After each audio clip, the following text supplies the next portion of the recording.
It's crucial that we're coming together today at a time when the people of Israel are at the forefront of our hearts and minds. We pray for their safety and we maintain hope for a more peaceful future. At Bar-Ilan University, our students, faculty, and staff are at the very heart of what we do. They thrive in a campus environment that challenges them intellectually, supports them personally, and empowers them to contribute meaningfully to Israel and to the world.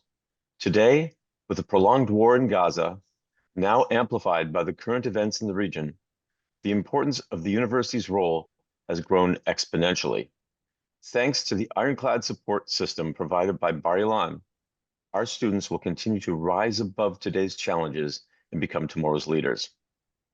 It's now my privilege to introduce today's special presenter, Professor David Pasig, from the Bar-Ilan faculty. As a futurist, high-level consultant, and best-selling author, Professor Pasig is uniquely positioned to explore today's crisis through the lens of tomorrow's possibilities. He has consulted in Israel, Asia, Europe, and North America.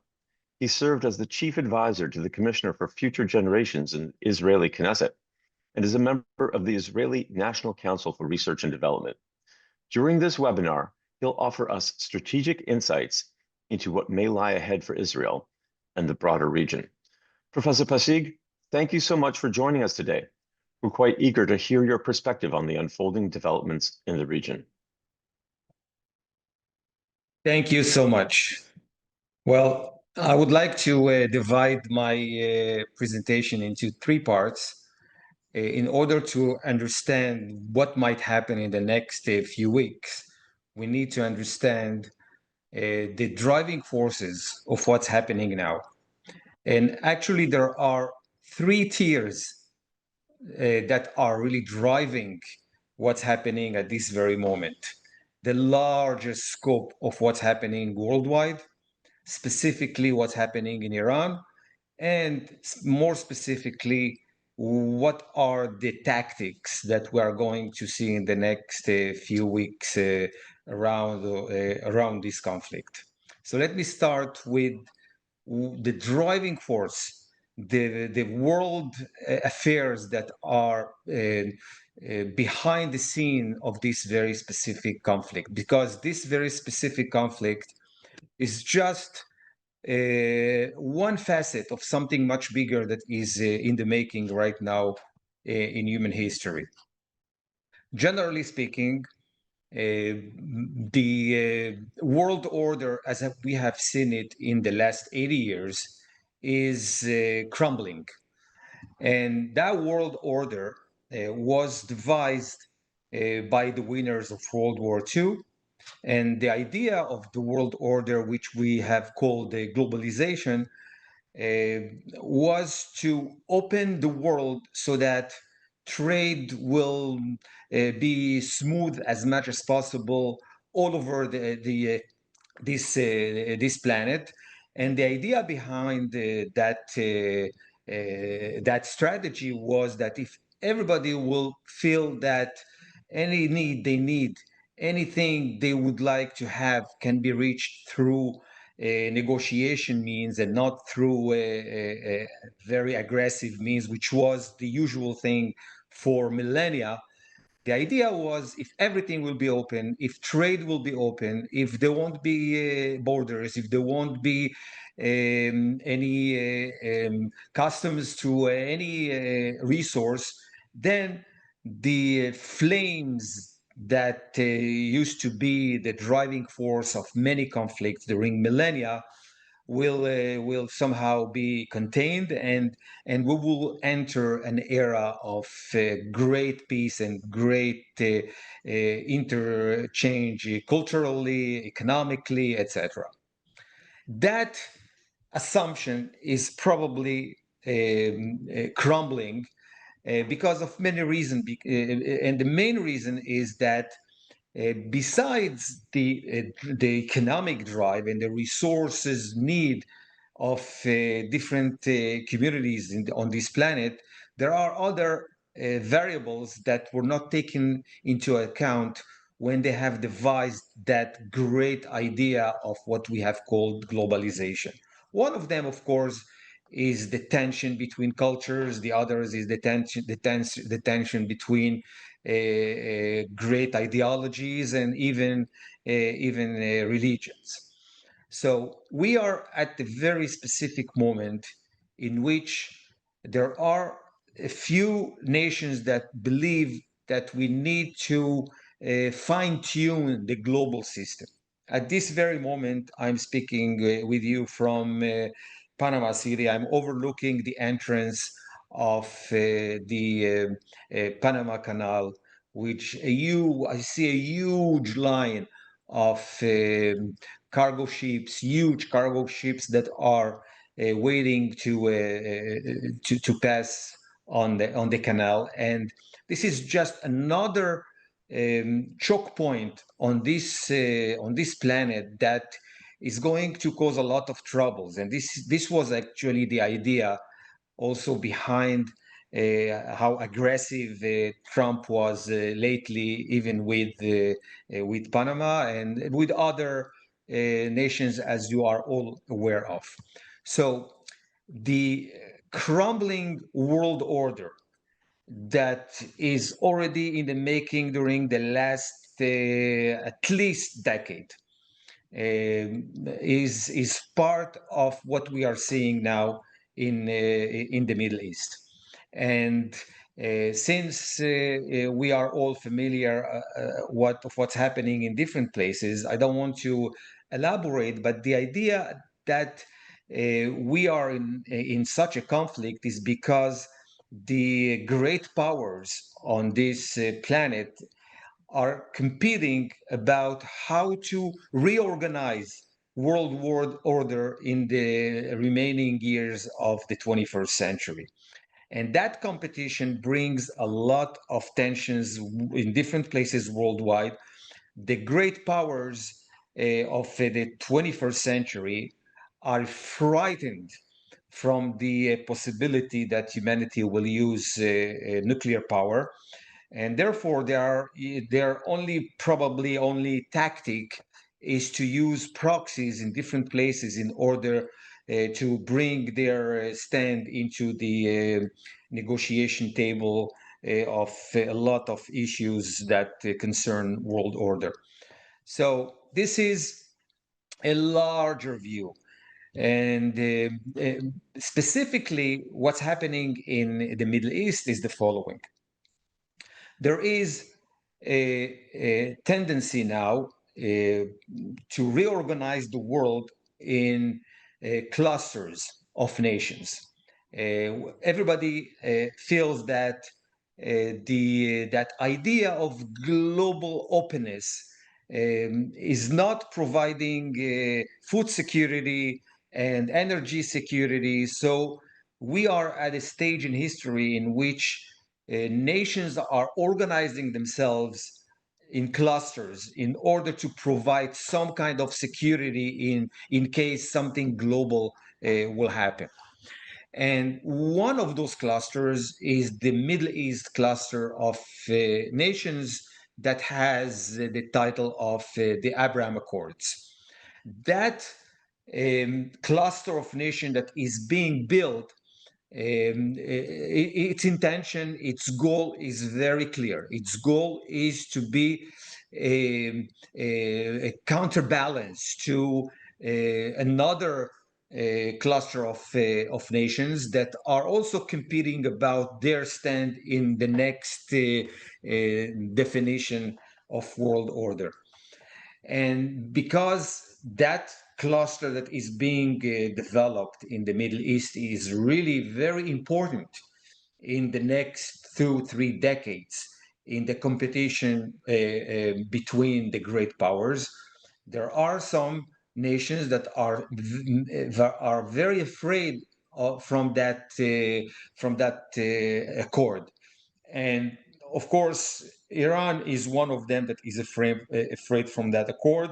And behind Iran, there is Russia, and behind Russia, and besides Russia, there is also China. So you see that we are in a situation in which what's happening now in the Middle East is part of a very large competition that is happening, trying to reorganize the parties all over the world in some clusters in order to have a better stance when they will be coming to reorganize and to sign and define the new world order that will take humanity into the further into the 21st century. This is the large picture. Now, specifically, what we see in the Middle East is having another tier. There is another facet that is in the making and is the driving force of this conflict, and this is the what we call the variables that are frightening nations.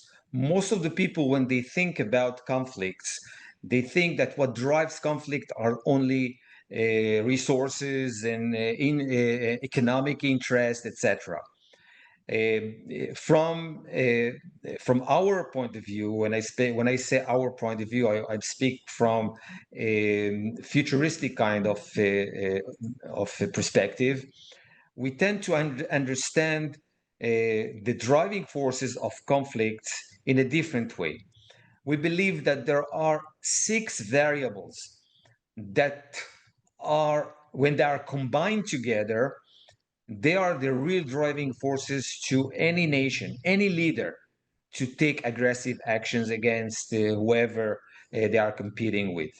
All those 6 variables are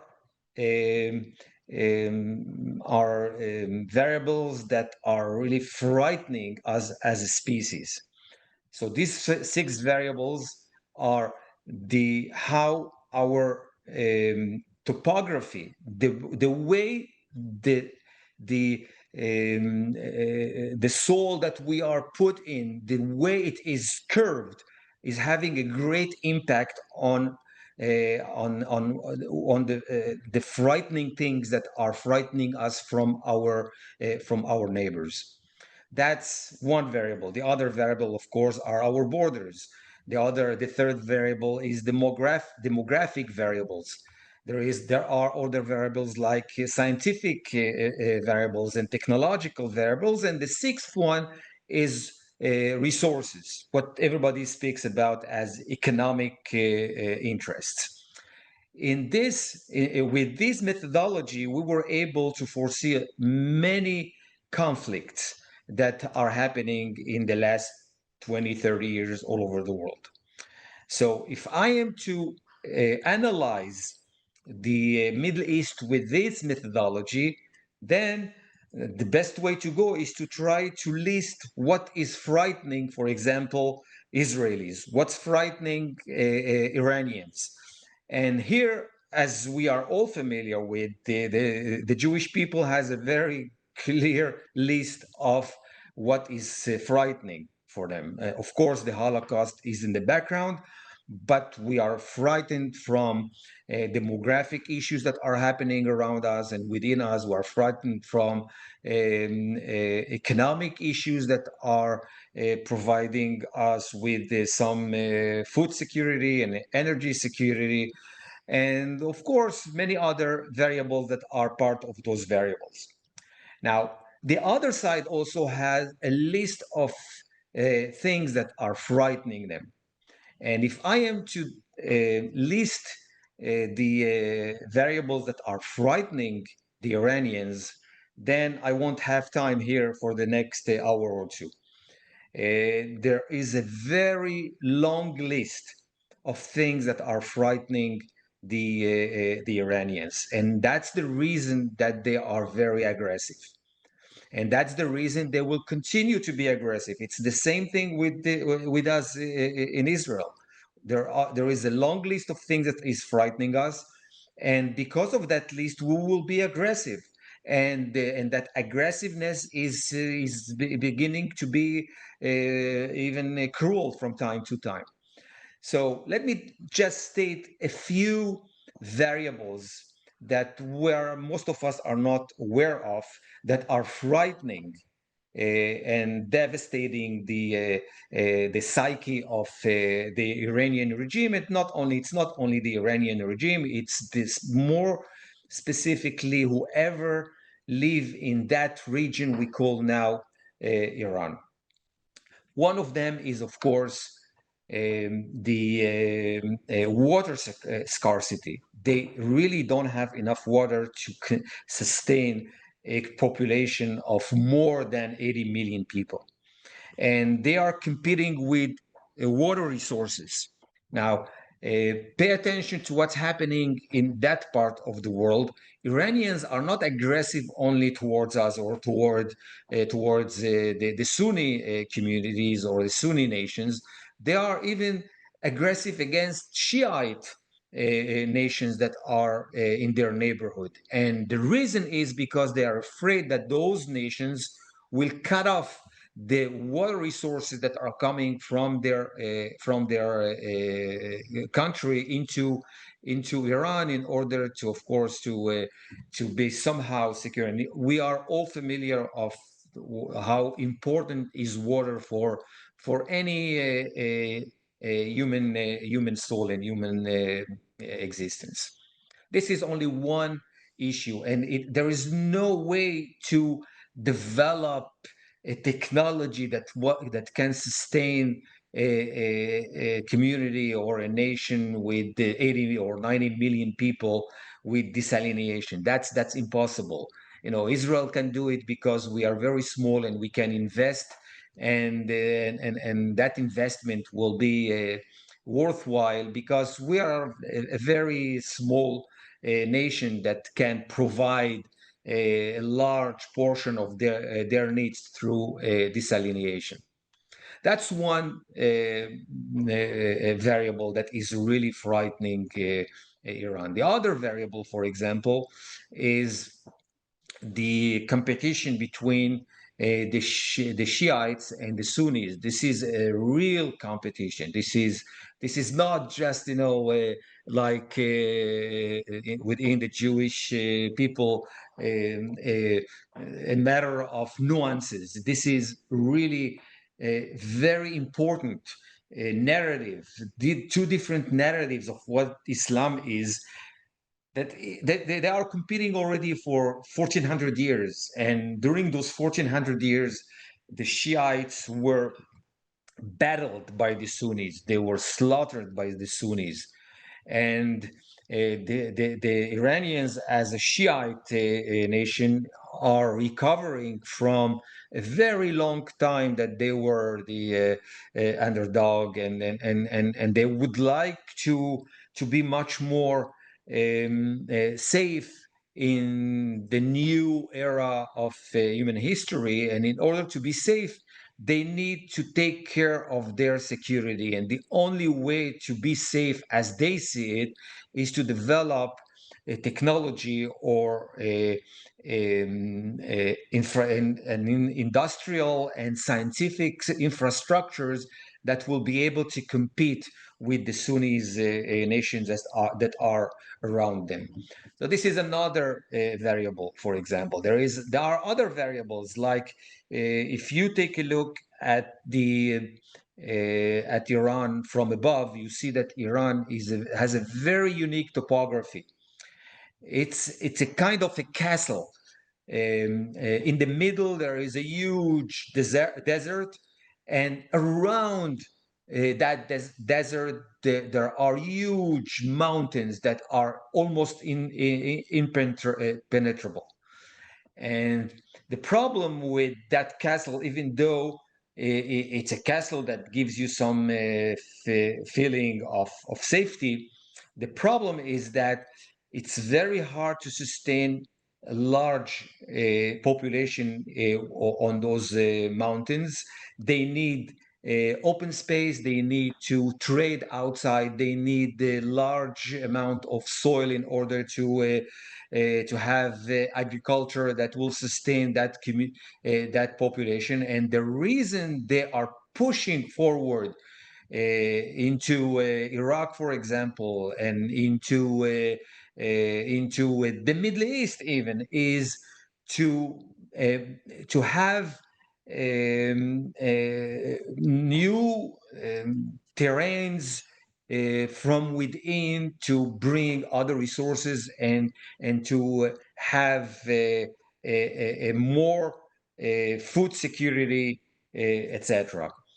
And if I am to go and enlarge on the list of things that are frightening the Iranians, really I won't have time in this very short webinar. I did this study a few years ago in order to list almost all the frightening variables that are driving Iranians to behave the way they are behaving. The idea of that study was to see if, for example, the world community and also Israel can address those fears and bring down their fears in order for them to be less aggressive. But all those fears are driving Iranians to be very aggressive.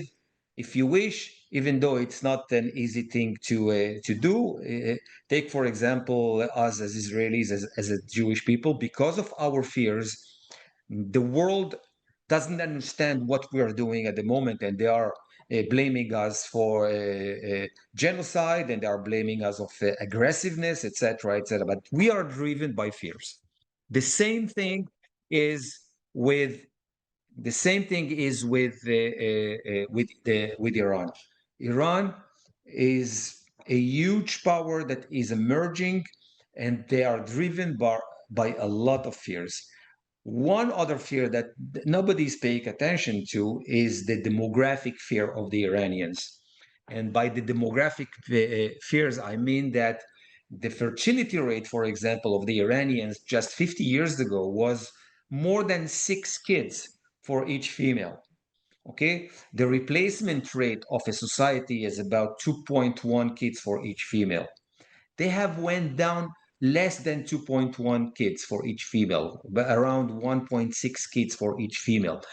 That feeling of shrinking of a society, a culture that believes that they are unique, that they have a lot to contribute to humanity and to their surrounding, and they have a very long history of cultural greatness.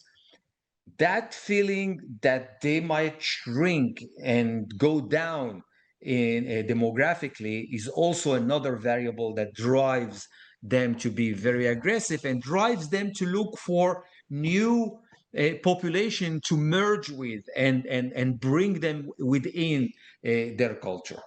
So these are a few fears that are driving the Iranians. More specifically, of course, is that they would like to have a nuclear power to prevent others from attacking them. And they have it's written in their genes that time after time after time, the Sunnis will be very cruel with the Shiites. And they came to a time in history that they say that they need to be powerful enough so that the Sunnis will not take advantage of them again as they did during centuries. This is what drives them to develop a nuclear power. And it's not Israel, it's not against Israel, it's basically against the Sunni world. And of course, when you have such a powerful tool, then your appetite becomes much larger, and you're not seeking only your first intentions. You believe that you can achieve more than you thought at the beginning, and this is what frightens the West and what frightens Israel, of course, from this point of view. Now, this is a way to understand what drives this conflict. Again, there is the larger scope, the larger perspective of what's happening worldwide in history. There is the regional perspective, as I said now. And now I would like to touch upon their battle doctrine. They have used that battle doctrine in the last 2 decades at least with their proxies. And they are going to use that same battle doctrine in the next 2-3 weeks. I believe that this conflict will be will stretch at least another 2 or 3 weeks until it will get some stand from which there will be negotiations in order to develop and continue developing the relationships between Israel and the Iranians, the Iranians and the Sunni world, and the Sunni world more specifically with the Western world. So we are at the midst of something that is going to be shaped in the next 2-3 weeks based on their battle doctrine. And I'm going to briefly describe their battle doctrine. They understood that in order to bring to its knees any democratic country, actually, and more specifically Israel as a democratic nation, is to try and break that bond that exists between the citizens, their army, and their leadership. There is a bond that in the democratic countries that the citizen know that the army works for him or for her, and the leadership with the army are working for the betterment of the life of their citizens. It's exactly the opposite as in many other autocratic countries in which the citizen is actually a tool of the army and of their leadership. So the best way they found to break that bond between those three parties in the democratic world is to shoot missiles in a manner that every day there will be 100 to 200 missiles that will will stretch the feelings of the citizens, and they will start arguing against their army and against their leadership that they cannot stop that way of attacks. We have seen it with Hezbollah, we have seen it with Hamas. Their idea was to stretch as much as possible the conflict in a manner that every day 100, 200, 300 missiles, and for many, many weeks as much as possible. And that will break the confidence between the citizen and their army, and of course, and their decision makers. And the citizenship will put a lot of stress on their armies and their leadership so that they will stop that conflict and will provide and will give the enemy whatever they want in order for them to stop that aggressiveness. This is, in a nutshell, a very large battle doctrine that was developed in the last few decades. It has been exercised in different places worldwide. It has been exercised in Israel. It has some outcome and some, from their point of view at least, some positive outcomes. In the last year and a half, it didn't work for them very well. But since it looks like that they don't have a new battle doctrine, that's what we're going to see in the next 2-3 weeks. They will continue shooting missiles to Israel every day, 200, 300 missiles in different timings, so that the population will cry and will come up against their military, against their leadership, in order for them to try to stop the conflict and give the Iranians some of what the Iranians are looking for. This is basically what we might see in the next 2-3 weeks. Now, I'm stressing another point. Since everybody knows that you always somehow know how a war starts, and nobody can even imagine how a war develops, it's very hard to imagine that things will work out as planned, not from the Israeli point of view and not from the Iranian point of view.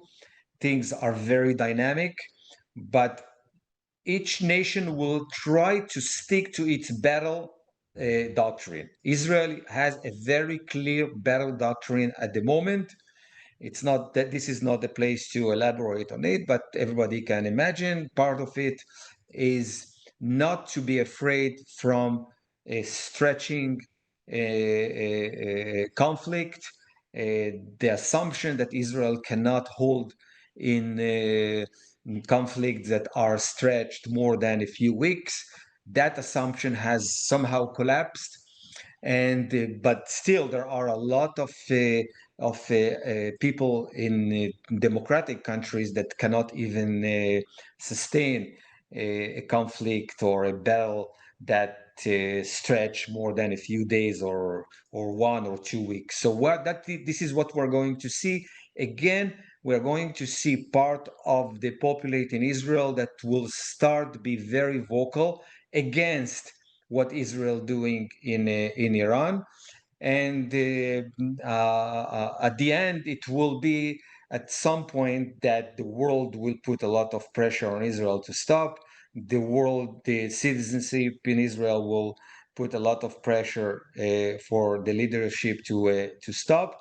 But at the meantime, and this is why probably Israel is very aggressive at the beginning without any hesitation, because Israel knows that the timeline of this conflict will not be stretched more than 2 or 3 weeks.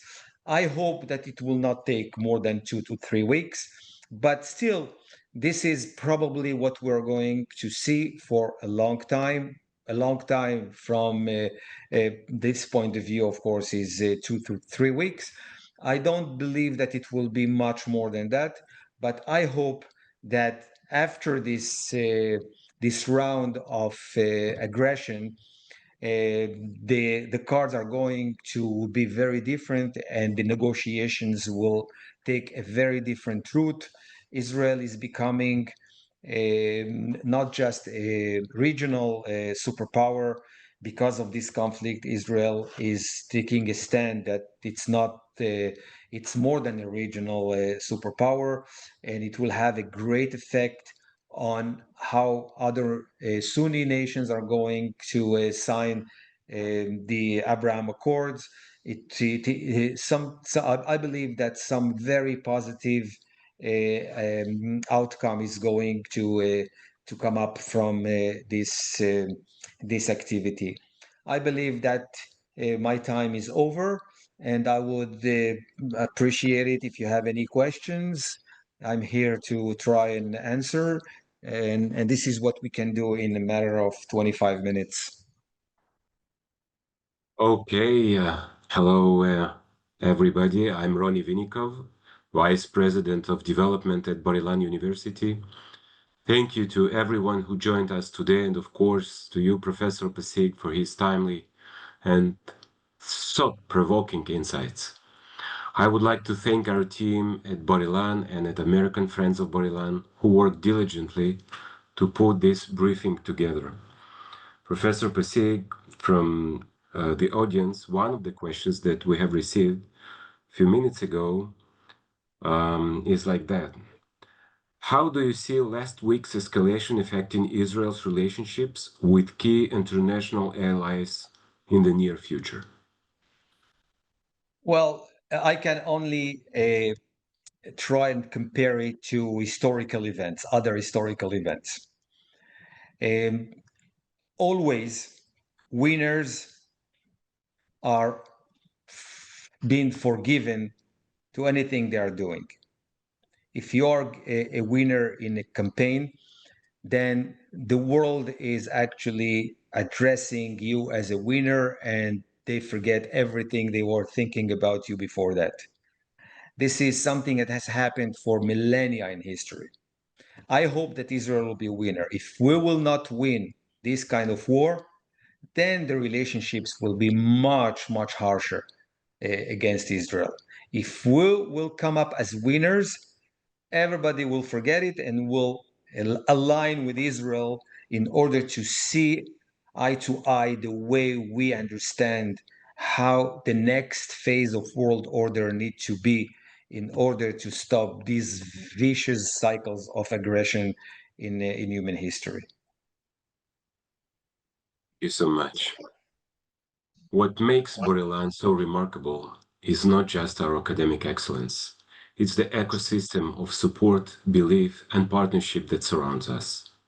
Since October the 7th, and especially in these last few days, the strength of our global Borilan family has been a true anchor. Your solidarity has meant everything to us. At this moment, I would recognize something powerful. In uncertain times, philanthropy is not just about giving, it is about standing with us. It is a partnership rooted in trust, in shared values, and in a belief that education, science, and community can be engines of national renewal. And I want to thank you for being our trusted, invaluable partners in this. Together, we're not only helping Borilan get through this moment, we're helping it lead through this moment. On behalf of our students, our faculty, and all of us at Borilan, thank you. We pray for the safety of our soldiers and for the swift return of all our hostages. We will move forward together. We will build forward together. Am Israel Chai.